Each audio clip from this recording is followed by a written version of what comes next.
দশম গ্রেডের বেতনসহ ৩ দফা দাবি আদায়ে আজ থেকে অনির্দিষ্টকালের জন্য পূর্ণ দিবস কর্মবিরতি পালন করছেন প্রাথমিক বিদ্যালয়ের শিক্ষকরা।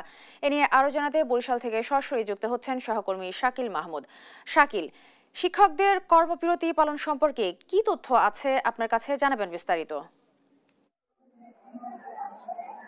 রিপা, দেখুন যে দশম গ্রেডে বেতন সহ ৩ দফা দাবিতে কিন্তু অনির্দিষ্টকালের জন্য কর্মবিরতি পালন করছে সরকারি প্রাথমিক বিদ্যালয়ের সহকারী শিক্ষকরা। এবং এই মুহূর্তে আমরা আছি বরিশাল নগরীর ইসলামিয়া সরকারি প্রাথমিক বিদ্যালয়। এখানে এসেই আমরা যেটা দেখেছি যে শিক্ষার্থীদেরকে কিন্তু ছুটি দিয়ে দেওয়া হয়েছে এবং তারা কিন্তু তাদের বাড়িতে চলে গেছে। তখন আমাদের সাথে অভিভাবকদের সাথে কথা হয়, অভিভাবকরা যেটা জানিয়েছে যে হঠাৎ করে এই কর্মবিরতিতে তারা অনেকটাই বিপাকে পড়েছেন, কারণ সামনে পরীক্ষা আছে। এই অবস্থায় যদি এই কর্মবিরতি চলে তাহলে লেখাপড়ার কি হবে বা পরীক্ষায় আসলে রেজাল্ট কি হবে, এই নিয়ে কিন্তু আমরা দেখেছি যে অভিভাবকরা অনেকটাই আসলে দুশ্চিন্তায় পড়েছে এবং তারা দাবি জানিয়েছে যে দ্রুত যেন এই শিক্ষকদের যে কর্মসূচি সেটি যেন শেষ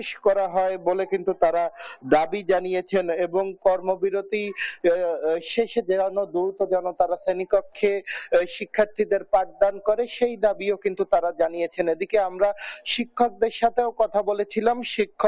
আপনারা দেখছেন যে শিক্ষকরা কিন্তু কর্মবিরতি পালন করছে এখানে। শিক্ষকরা যেটা আমাদেরকে জানিয়েছে যে তাদের যে দাবিগুলো আছে ৩ দফা দাবি, সেই দাবিগুলো যতক্ষণ পর্যন্ত না মানা হবে ততক্ষণ পর্যন্ত কিন্তু তারা তাদের যে আন্দোলন সেটি চালিয়ে যাবেন। যখনই আসলে তাদের দাবিগুলো মানা হবে তখন তারা আবার শ্রেণীকক্ষে ফিরবেন বলে কিন্তু শিক্ষকরা জানিয়েছেন। তো বরিশাল থেকে এতটুকুই ছিল আমার কাছে থাকা সবশেষ।